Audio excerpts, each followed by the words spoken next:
Hi, guys. Welcome to Real Food Recovery. We are on episode 39. You've got a lot of nerve, and you are going to be surprised of the big connection between nerves and processed food addiction. But first, I want to say hello to Jamie. Hi, Jamie. What's happening? Hi, good to see you. Happy to be here. And Yeah. I'm laughing because of the title that we came up with for this Yes, episode. It's I love plays on word. I just I love know. Jamie is the title queen. I do have to give her full credit for titles. She comes up with stuff that I never think of. So it keeps it interesting, guys. So here we go. We're going to talk about the nervous system, and we will specifically be getting into the vagus nerve. But we are all familiar with the old adage, you've got a lot of nerve, which, by the way, is a true statement. We will get it, but we're going to get into that a little bit later. You have probably also heard that you are getting on my nerves, or I need to settle my nerves, or lastly, I'm having a nervous breakdown. Those are all true statements as well. By the way, my husband and I would like to catch somebody in the middle of this nervous breakdown because we've never seen one in real life. We've heard people saying often, I'm going to have one, but we have never actually seen one coming on. So I think there'd be hopefully a one lot day, of like lip quivering. I think there'd be a lot of like maybe some blubbering drooling, and yeah. twitching. I would assume. I mean, I've seen them in cartoons and it seems to be what happens. Yeah, the cartoon eyeballs that come out. There's a lot of blabbering. So Oh, Jamie, are you familiar with these catchphrases, or do you use them yourself even? yes, I used to use them. I used to use them more than I do now. Probably because that was my lens on life of if something goes out of control, I'm gonna lose it, right? Uh Yes. so and then that's also what was modeled for me growing up, right? Mhm. So that's something that's very, very important for me to remember that coping mechanisms are learned in recovery, and I'm grateful that I'm learning them. Yeah. Yes, and I am familiar with the actual act of it only through cartoons or movies. I've never actually in real life, thank God, Had seen a someone nervous having a breakdown. nervous breakdown. But you know what though? Here's the thing. I work in healthcare, right? We have a lot of Mhm. emergency rooms, emergency departments, and mental health facilities. I am sure that we have seen some nervous breakdowns in Yes. real life in those facilities. And by the way, I am not making light of nervous breakdown. I do know they're a thing. I think it's over exaggerated in the lay It's yeah, population. yeah. It's in the zeitgeist, that phrase. Yeah. Yes.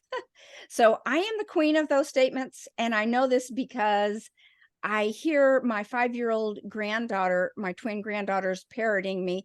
I'm nervous, or I'm getting nervous, or that's making me nervous. I'm like, where did you hear that? So, in fact, what I really mean is when they are coloring on every single leaf of a sticky notepad, is you're getting on my nerves, or all this waste and destruction is making me uncomfortable on the inside. All normal behaviors for them and for me. So, from both sides, it's normal. But Try one of saying us, that to them. Try explaining that to them. yeah, Just yeah, like that. See if they yeah, get it. sure. There'd be a lot of blank stares and ponytail nodding at the same time. The only problem is there's only one of us that's having to work to settle themselves down, and it ain't them. No.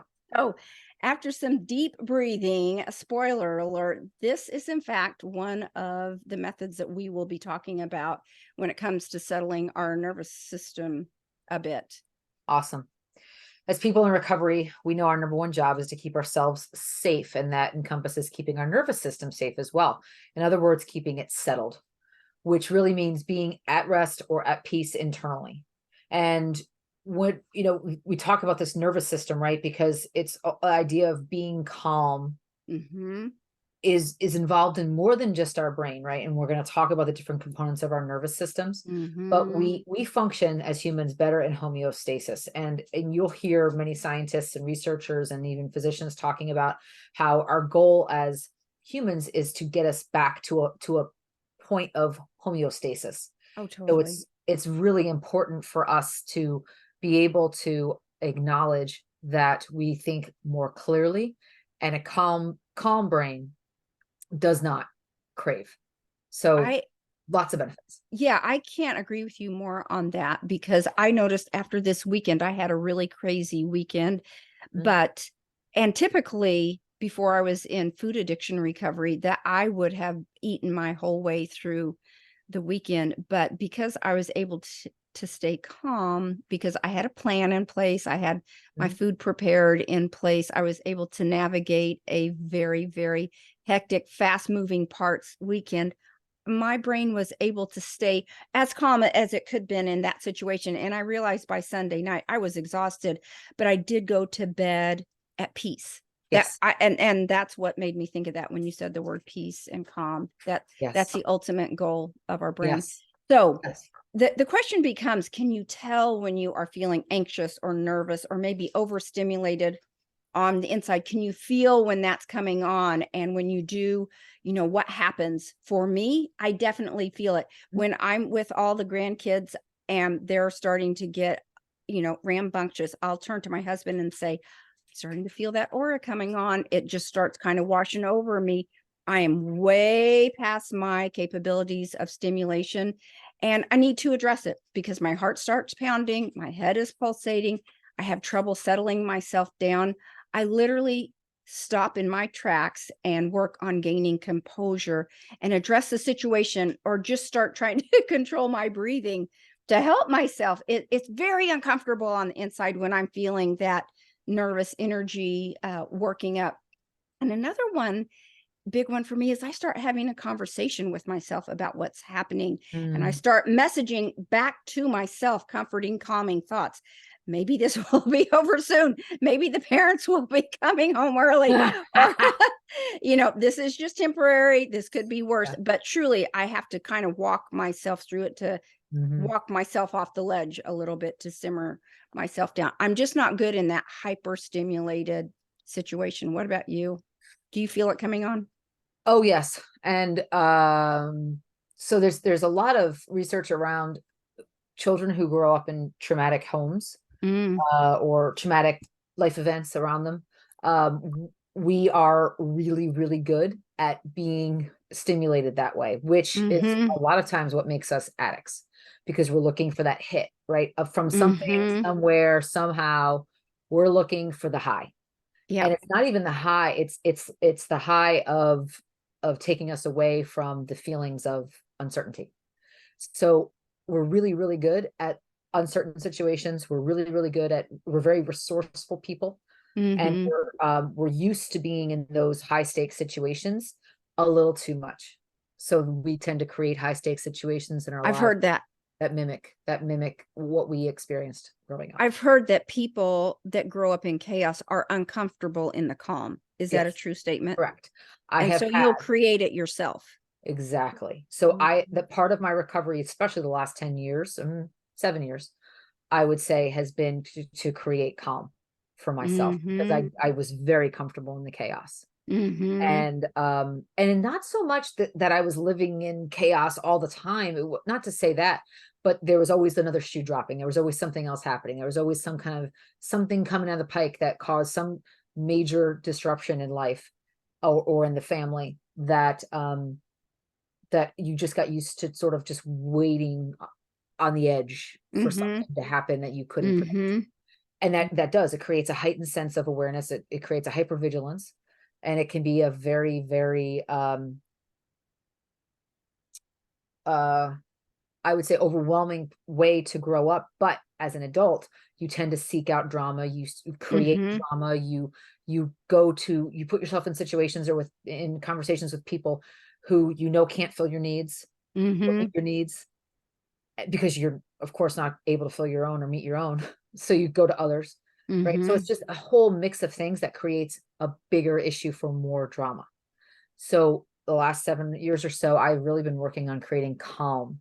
That not only is in my recovery brain and the foods that I choose for it and my body, but also in prayer and meditation work that I do, in just quiet time that I have, in my media choices, in my Mhm. environmental surroundings. You'll find that I have a very calm, quiet home, and it is very difficult for me to be in a home where there's a lot of TV noise and a lot of sounds and a lot of Yeah. Oh, it's no, I agree. it's sports and it too much. And that was Mhm. something that really was for my nervous system not good for me. Mm-hmm. And my husband and I had to figure it out when we were together in the same home, in the Yeah. home layout, right? Even those kinds of things can contribute, right? If your home layout contributes to chaos, if Mm-hmm. the way that you keep your home contributes to chaos, Mm-hmm. all of that can really affect it. So when I noticed myself, to answer your question, I noticed myself getting out Yeah. of my calm space. Mm-hmm. My breathing intensifies, my heart, I can feel my heart pumping. I sometimes will get headaches, but way more often it's just racing thoughts.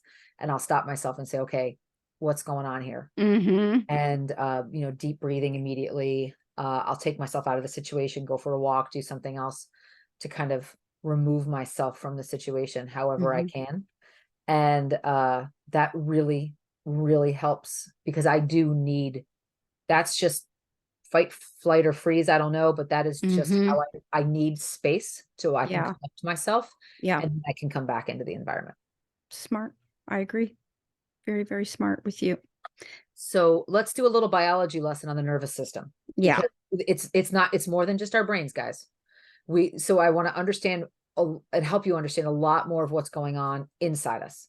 The nervous Mm-hmm. system helps all parts of our body to communicate with itself and all of the parts. So think of it as emailing back and forth or texting. Mm-hmm. Also, it reacts to changes both inside and outside of us. So the nervous system, not only, again, think about when we're scared, right? We have that instinctive response in the nervous system when we're scared from something outside of us.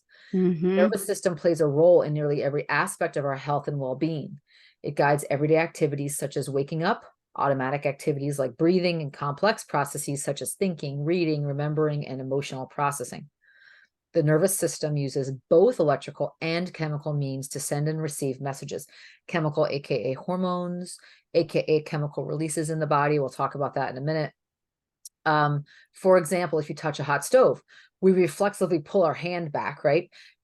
But so we feel that, but the nerves simultaneously send pain and other signals to the brain. Pain, adrenaline usually comes with it.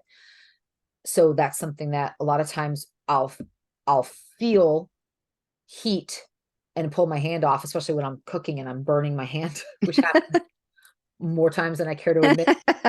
And I've had some doozies of burns, and I'll feel it, or sometimes I'll hear it burning, and then the pain will come a split second later. I won't Mm-hmm. feel the pain. Yeah. So It, how about you? yeah, I was just going to say it's wonderful how our nervous system protects us in that way.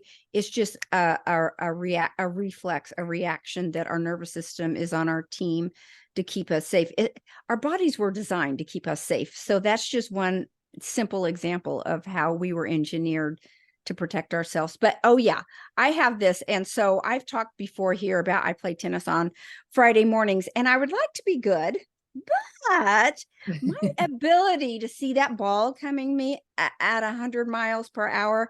And so another little biology lesson is what you see visually has to go up to the brain, Right. down to your feet to move, out to your hands to move. So my ability to see that ball and then process that information and to get my feet and arms and body all moving, it makes, let's just put it this way. This girl is a very slow processor. So it makes it a little bit harder to get to those tricky balls. So I'd like to blame my losses on the fact that I'm just a slow processor. I do not have a fast reaction time for sure. So yeah, basically just a real sluggish nervous system here. Mm, Ironically, when it comes to my emotion, my nervous system processes things even slower than my tennis game. mhm. It literally shuts down to a snail's pace. I think of that as going kind of into protective mode. So it's really this part of that same system. I just slow things down. Mhm, mhm. Yeah, it's that's so interesting, because you can use it for your advantage or Right. disadvantage depending on Mhm. your activity. So Mhm.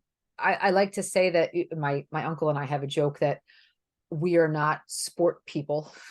We hand-eye coordination is not something that we really thrive at. Is That's the family mantra on the one side of the family. But I'll tell you, I have two sides of the family, like we all do, and I have good hand-eye coordination when I need it. I am extremely good at navigating how to get out of unsavory situations on my bike when I'm riding my bike, Yeah.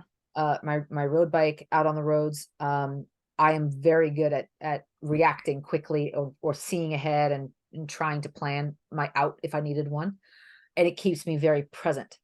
So, but I also don't do organized sports because I don't know how my hand-eye coordination would be in a team setting. So, so individually, I'm great, but it's me against me. So in a team, I might not be welcome because I might be a little slow on the uptake. I don't know. You'd be the last kid picked. Oh, girl, I was always the last kid picked. That's a given. I was always the last kid picked. I was the fat kid in class back when it was only one. I've told you before, I think I've talked on here that my son-in-law, John Martin, is the head baseball coach for University of Central Oklahoma. So he played baseball all through, well, his whole life, but in college he was the catcher. I'm assuming he was the catcher. That was always his position. And then he was drafted to the minor leagues and then got into coaching. But when those guys are behind the plate catching, it's amazing. That ball will come in and they'll just reach their arm up real fast and catch that ball. I mean, it's almost so fast your eyes can't keep up with their fast reaction time. So I saw him playing ball in the living room with his daughter. They were just doing like with a little Nerf ball, and he was sitting on the couch and she was across the room from him, but he was just sitting there with his arms relaxed in his lap. And right before it would get to him, he'd just reach up and grab that ball and bring it down. It's really almost like artwork to see that fast reaction time. So anyway, their mind muscle connection. They call it the mind muscle connection, right? Or hand-eye coordination, but it's hand-eye brain coordination. Oh, for sure. And his has been tailored. Yes. I'm wondering if you can improve that. Yes. I'm sure. Oh, yes. Yes. That's just like any other neural pathway, it can be grooved. Yeah, that's true. So I've got a little trivia question for you. Do you happen to know how many cranial nerves there are? No, I don't. Okay, there's 12. Oh. And today we are going to talk about the 10th cranial nerve, the vagus nerve. Awesome. So thank you. You always know so many little trivia. I'm like, she will know this question when I ask her. I might know other things on this episode, but not that. Not that one. Okay, so we've learned that there is such a thing as the gut-brain crosstalk, like we've talked about a little bit already, but we know it's governed by something called the vagus nerve, which is considered the main channel of communication between the GI tract and the brain. And interestingly, it sends signals both ways. It's just not one dimension. So it's back and forth, back and forth, back and forth. It's the longest. The blood-brain barrier. Mm-hmm. The only nerve that crosses the blood-brain barrier. Mm-hmm. And it's the longest nerve in the body. The vagus nerve starts from the base of the brain and runs through the neck and then branches out through the chest and all through the abdomen. So it touches the heart and almost all of the major organs on its way. And it affects both physical and mental health as part of its systems. That's why we're talking about processed food addiction with this vagus nerve stimulation. So is that news to you, though, that your gut and brain are talking to one another, literally texting all day? Are you familiar with that? No, it's not news to me. It's not news to me. I'm grateful for that. I learned that in recovery. And actually that really helped for me to understand how much of the cravings that I thought were in my brain are actually coming from my gut. Mm-hmm. Not in the sense of, Jamie, you're hungry gut. I mean, our gut microbiome it's our second brain. Yes. So we're gonna talk about that as we move on here. But how does the vagus nerve affect health? Vagus nerve is a key player in the parasympathetic nervous system.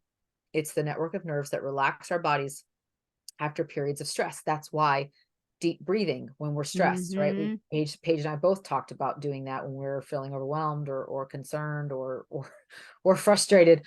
We do some deep breathing. The more we stimulate the vagus nerve, the more we enhance the calming effects of the rest and digest or parasympathetic nervous system. And we counter the stimulating effects of the sympathetic, which is the fight or flight. So remember, I talked to Paige earlier about how sometimes I need to just get out of where I am. That's my fight or flight response. That's my sympathetic response. but it allows me, once I'm out of a situation, or again, just stepping outside of the room, stepping outside of whatever building I'm in, that gives me the chance to do that deep breathing. You can go into a bathroom, you can go into, anywhere, just do another room where you can be alone, take some deep breaths, stimulate that parasympathetic nervous system. The vagus nerve, how well it functions, and thus how well the gut and brain are communicating, can have an effect on everything from anxiety levels, to heart rate, to digestion, to weight gain and weight loss, and so much more. And when I was in nursing school, that's my education, is nursing. My bachelor's is in nursing, and we had one of this instructors that I just loved. And you were always learning these little rhymey things to help memorize, like the difference between the parasympathetic and the sympathetic.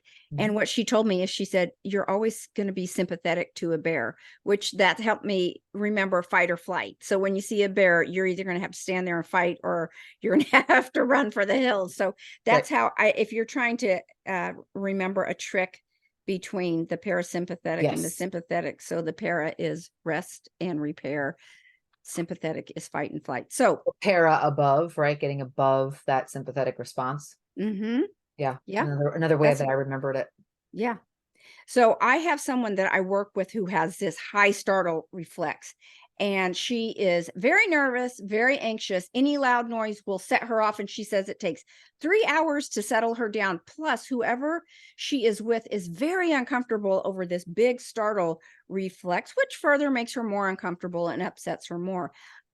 We've been talking about this deep breathing. So I had said to her, what about some deep breathing as a first line of defense? And she said very sternly back to me, I can't deep breathe for 3 hours, the 3 hours that it takes to settle me down. So obviously, okay, sorry I suggested that. That's not working for her. You wouldn't need to do 3 hours. Yeah, I know.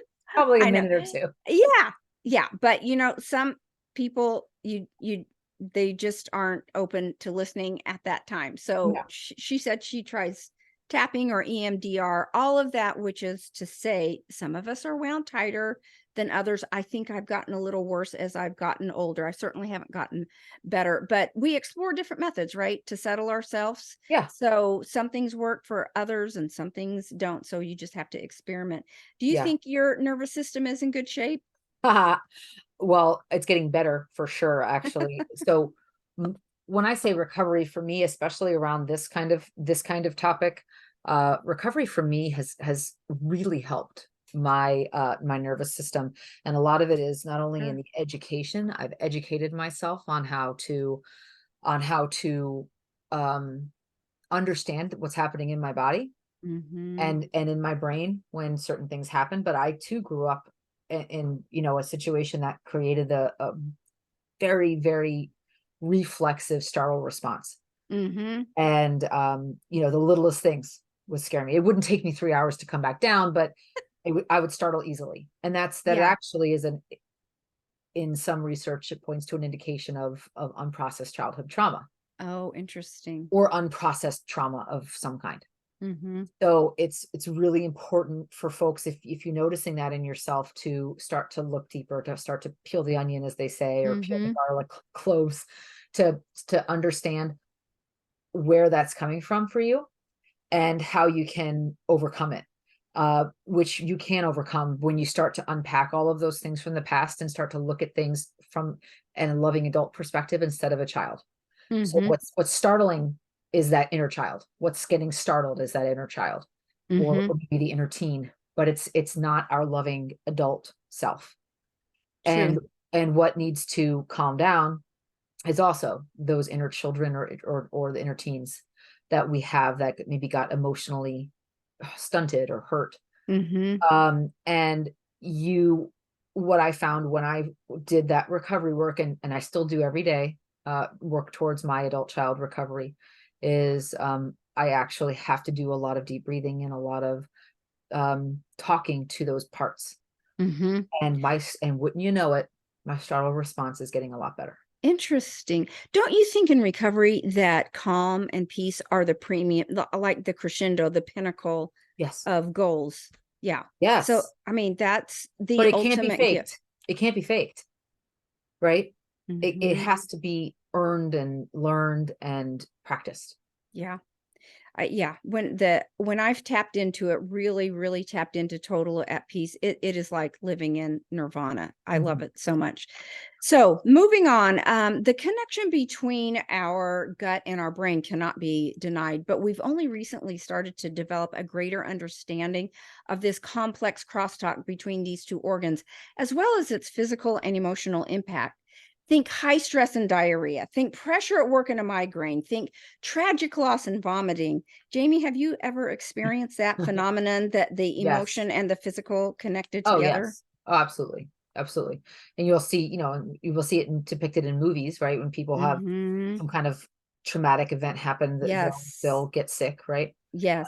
I know when I lost my mom that day, I Yes. almost, vomited, and it was very Mhm. traumatic. And yes, I have those emotional and physical responses.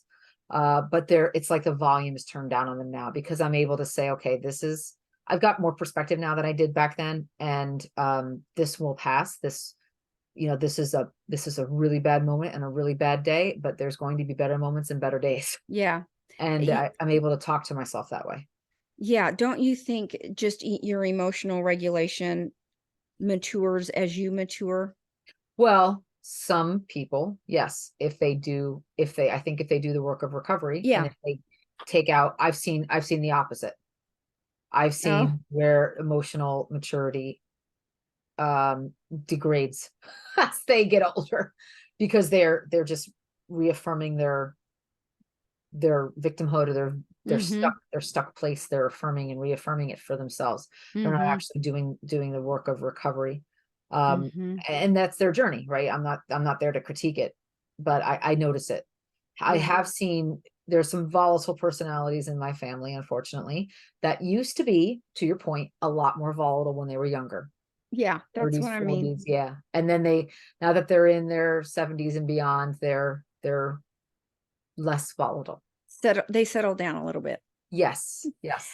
That's interesting you brought up the point about almost vomiting the day that again, I'm so sorry about your mother, but, when we worked in the hospital, when I was actively working in the hospital, and, I have a daughter that's working in a hospital now, she had a mother who lost a son after a tonsillectomy. It was just Mm, a bizarre case, and the mother was vomiting in the room, just the physical shock right. of it all. Your system literally cannot, you've got to get it. It's just beyond control. And I know I've told this story before about a year ago when my husband had septic shock and he would end up losing the lower half of his legs as Mhm, a result. When they came in to tell me, when I received the news, it's almost like those words were shoving me in the chest.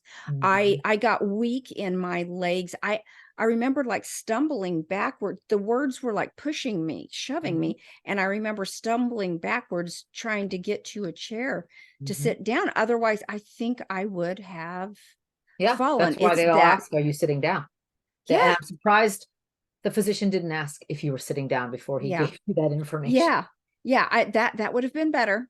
That Yeah. would have been better. I just remember that so seared in my brain of that dramatic physical reaction. And it's almost like everything went into slow motion, that you're trying to hear and process the news, but your body is starting to shut down Right. to Oh, give you yes. an attempt to catch up to what's happening Yes. in the room. So anyway, that I have had that experience too. We talk a little bit about poor vagal tone or functioning can have a significant Mhm. health implications, and excessive stress is a major contributor, Yes. germane to the story that I just shared. And but here's some other problems associated with low vagal tone or an underperforming vagus nerve. You can have nausea, vomiting, diarrhea, this paralyzed gut, gastric reflux, anxiety, depression, weight gain, abdominal pain, joint and muscle pain, headaches, psychosis, memory loss, temperature dysregulation, dizziness, fatigue, and insomnia. How Yes. about that list? How about it? How about none of those things that I want?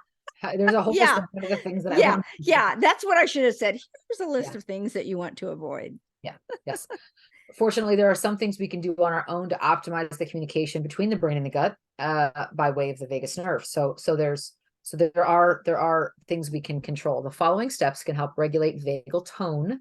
So think about vagal tone like muscle tone, right? The vagus nerve is, of course, a nerve, but it needs to be practiced and exercised like any other muscle in our body. Yeah, good point. So the vagal tone, we can reduce inflammation, which can suppress vagus nerve function, right? So the more inflamed we are, the less our vagus nerve, Functions. The capacity to function, have a healthy function for the vagus nerve to Mhm. ensure overall healthy parasympathetic and sympathetic balance. So this is a balance. Like we're not all going to live in la la land. Like we live in the real world. There will be sympathetic responses. The whole idea is like a seesaw. Once that sympathetic side goes up, how soon can we get it to come back down? Right. I like that visual. So this in turn helps us recover more quickly after periods of stress, improves digestion, leads to a host of other full body benefits. Paige, So first one. Yeah, let's talk about those. So the first one is try deep breathing or meditation or both. And a lot of people are big into meditation. I'm not great at that. I like the active meditation where you are walking or exercising. I can tap into that. I'm better at deep breathing. I'm not perfect at it. It helps me a little bit, but just slowing things down, letting my systems all catch up with one another. I just need a minute to put it all together. So Yes. what else? I had to do a yoga class. This is something that I believe in a lot. I do yoga on the regular. Research shows that engaging in regular moderate exercise, such as yoga, increases gastric motility, the contractions of the smooth gastric muscle, essential for the movement of food through the digestive tract. Did you guys know that we have like insane amounts of intestines? Oh, how many feet? I don't, it's hundreds of feet. It's long. So if somebody knows that off the top of their head, put it in the comments, but it's shockingly long. Yes. So think about the fact that, anything we can do to move everything through our system, it does so by stimulating that vagus nerve. So any of those deep breathing and the movements on the in breath and out breaths, all of those things that yoga practices, as well as the twisting for digestion, all of that is really, really beneficial. Yeah. So this next one I laugh about, but in researching this, I read that taking a cold shower helps the vagus nerve. So I got to say, this one may not be done by me, but it does activate it activates my actual sympathetic nervous system, maybe more than my parasympathetic nervous system. But consider ending your shower with a 1-minute blast of cold water, and don't be afraid to head outside for a walk when it's chilly. I can do that if I'm bundled up. I like that brisk air. But studies show that acute cold exposure activates the vagus nerve as well as various neurons on the vagus nerve pathway, causing a shift towards parasympathetic nervous system activity. One of our sons was talking about getting one of those cold, there's a kit or something where you can get this tub that you immerse yourself in the ice water. You go right ahead. You do that. I think you should do that if that's what you want to do. I spend most of my day trying to not be cold. And most of my nights trying not to be hot. But I digress. That's another episode. Eat foods rich in tryptophan. Dietary tryptophan is metabolized in the gut and may help control inflammation, which improves communication from the gut to the brain. So think about it. If all of the tissue, including the tissue that houses the vagus nerve, is inflamed, can it function? No, it's dealing with a whole lot of roadblocks. It's construction, right? Think about inflammation as construction on the superhighway. So the idea that we can't communicate, right? If we're inflamed, tryptophan can help reduce that. Tryptophan is found, yes, of course, in foods like turkey, which we all know about. Thanksgiving, Thanksgiving food coma, which PS is not probably from the turkey. Let's be honest. Not from the turkey. The turkey's probably the thing that doesn't put you into a food coma at Thanksgiving. The turkey's laughing its head off going, you suckers. Exactly. These foods include spinach, seeds, nuts, bananas, and yes, turkey. Yeah. So the next one, and you won't be surprised about this, and it's maintain a healthy weight. And quite frankly, this is on every single list of every single healthy thing that we're ever trying to do. Maintaining a healthy weight helps us in every single health and emotional aspect of our life. Obesity and gut inflammation can disrupt vagal activity and negatively affect connection between the brain and the GI tract. So if you're overweight, your best bet is to adopt a sustainable practice that will lead to long-term weight loss. My advice, move your body daily and focus on consuming a diet high in the variety of vegetables and fruits along with nuts, seeds, legumes, basically single ingredient foods, which is what we teach and preach here at Real Food Recovery in our online food addiction community. People are losing weight. I hear people talking about, we don't encourage people to weigh themselves on the scale, but one member was talking about my pants. I'm trying on my pants and they're starting to loosen up. So we do talk about weight loss in our community too. So yes, very big part of a healthy lifestyle. Yes, exactly. The next one, make sure you poop daily. Yep. God, I can't believe the day has come that I get to say poop on a Zoom podcast or Well, meeting. my grandkids say it and then they start laughing hysterically. Poop. Then Everything is this poop and that poop, and then it's just comedy hour after that. hilarious. So I am proud of you for saying Thank poop you. in an adult way, Thank and you. there's not a lot of giggling that follows. Thank you. So very I proud of you. don't use the poop emoji. That actually makes me Yeah. very uncomfortable. I don't like the poop emoji. One time I was rounding on one of my units, and in one of the hospitals I work in, and they had a Christmas tree decorated for the holiday for that unit, and they're a GI unit, right? So Oh well. their Christmas tree was There. filled with poop emoji, Okay. I got everything to give them that. emoji. Yeah, I it was can pretty see. I funny. can see where they're coming It was from. pretty funny. And the topper on the tree was a Oh, gigantic poop emoji. you know what? Before you said that, I already had it pictured. I already knew what Yeah. was. Once There you was heard no GI, star. no, There was no star at the top of that tree. I knew no, exactly what was there. no, hilarious. But here's the deal. Here, how do you poop daily, Jamie? Well, Yeah. ideally, let's be honest, folks. We need to poop more than once daily. Okay, daily should be like the Minimum. minimum. Like you should be pooping multiple times a day because you're consuming fiber-rich foods and maintaining routine sleep and exercise patterns that allow your body to eliminate on a daily rhythm. We've all heard, many of us have them as grandfathers, people that wake up and have their morning constitutionals. Yeah.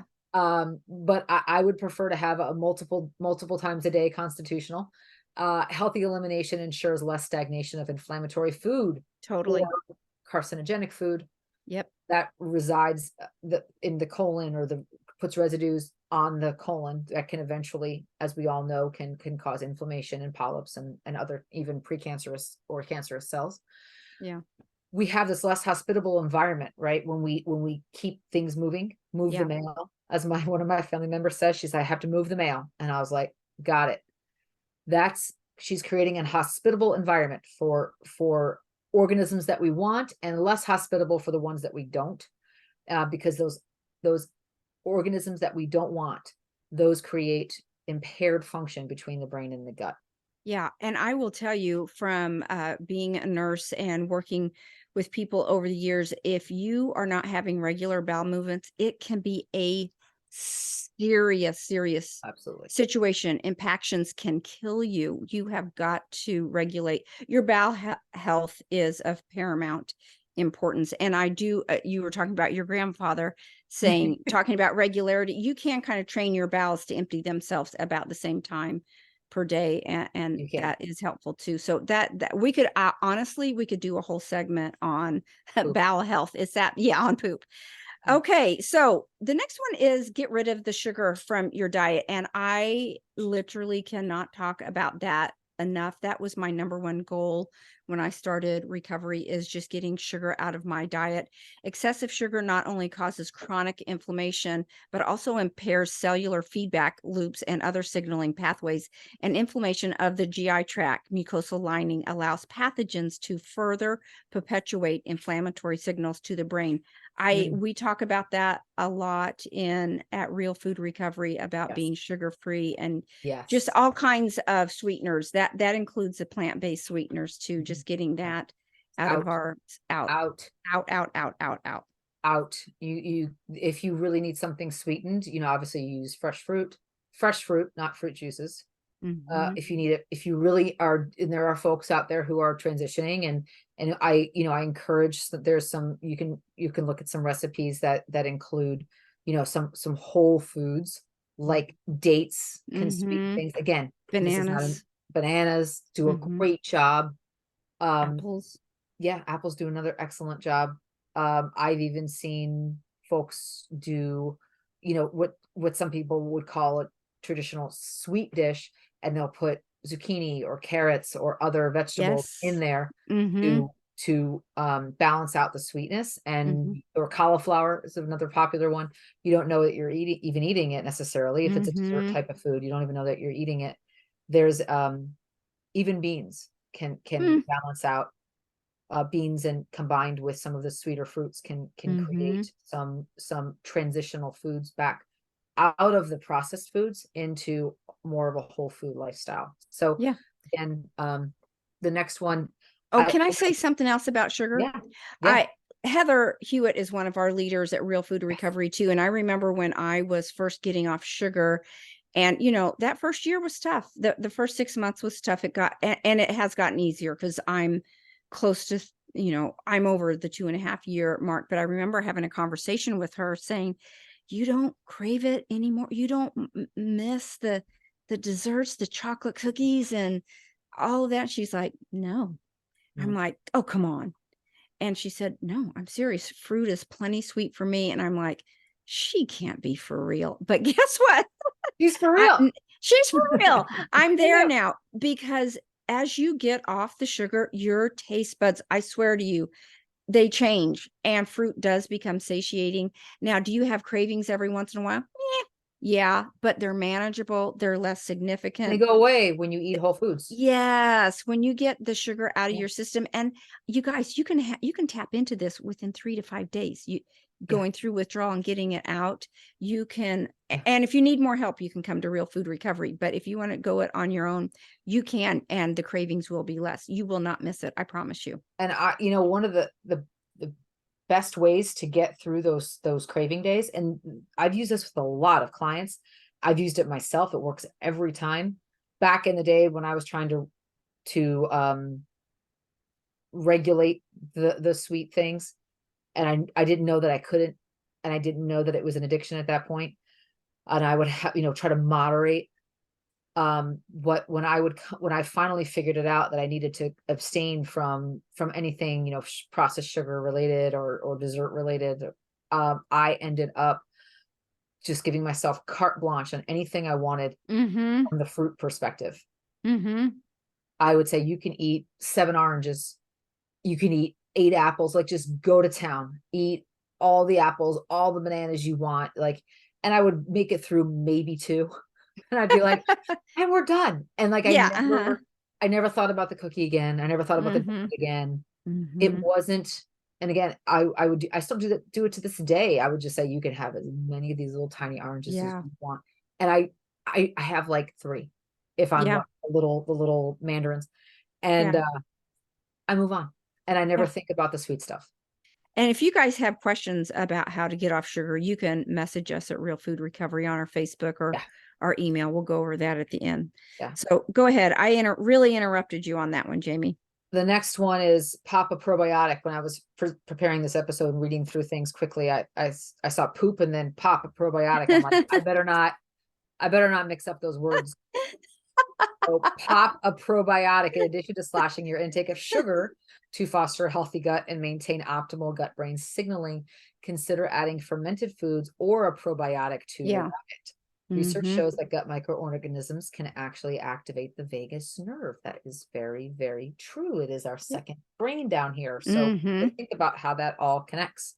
Hmm. Paige, what's the second to the last one here? Okay. Eat loads or eat if you eat loads of animal protein, scale back. Red meat and eggs contain choline, which can be good for you, but when consumed in excess, it's converted into, it's called TMAO, a compound that has been associated with inflammation and cardiovascular. And cancer. Yeah. So reduced consumption of those foods may decrease inflammation and allow the vagus nerve to better regulate the parasympathetic and sympathetic vitals such as blood pressure and heart rate. Just Yes. good information. Yes. And by the way, the meat and dairy industries, meat and poultry industries have really done a number on the consumers here in the US, telling us that they're hanging their hat on this choline thing. PS choline can be found in a ton of vegetables, especially Yeah. cruciferous vegetables. Mm-hmm. So and actually in greater concentrations directly into our system, more than and faster than we can get it out of meat or eggs or dairy. So if you're looking for choline, pass on the meat and eggs and dairy, Yeah. and just go right to the vegetables and get it directly from the source that the Smart. animals you're eating are getting it from too. Yeah. So Good just a point. little side note. Mm-hmm. Number 10, consider intermittent fasting. This is something that I have done and I play with certainly to this day. Some studies suggest that fasting and dietary restriction can activate the vagus nerve. Dietary restriction can also activate food addiction. So just, Yeah. be careful with that. You really have to experiment Know with that. yourself well. Yes. Mm-hmm. I did intermittent fasting for a long time, probably about a year. Me too. And I enjoyed some of the benefits for sure.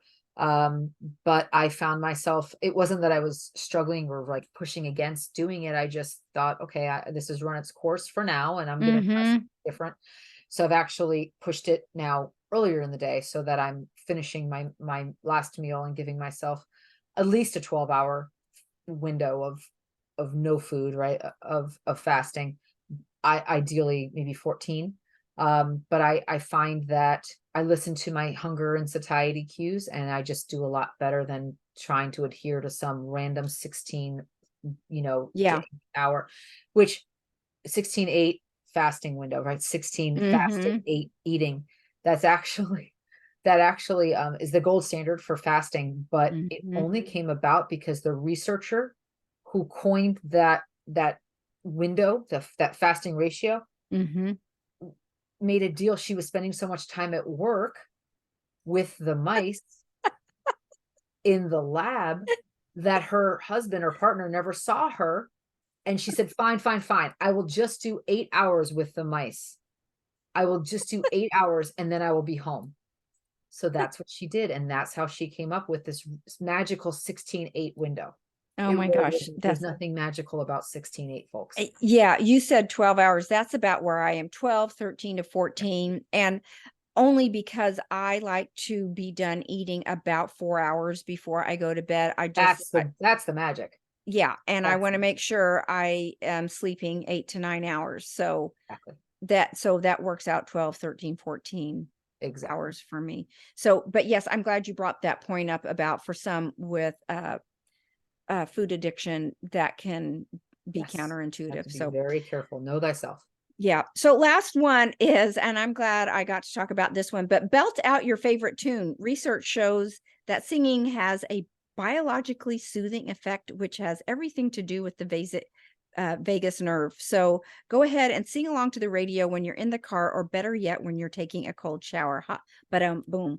So Yeah. I just got back from Nashville and we went to the Grand Ole Opry, and they sang a lot of the old country western tunes that,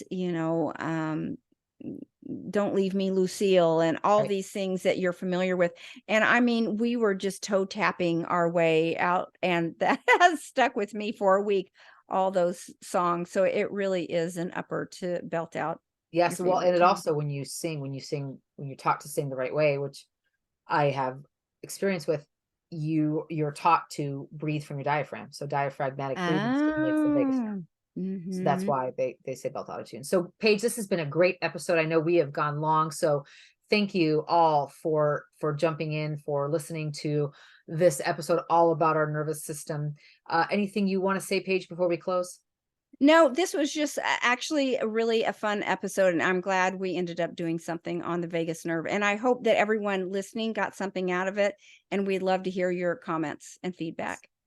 See you on the next episode of Real Food Recovery, guys. Take care. Thanks. Bye bye.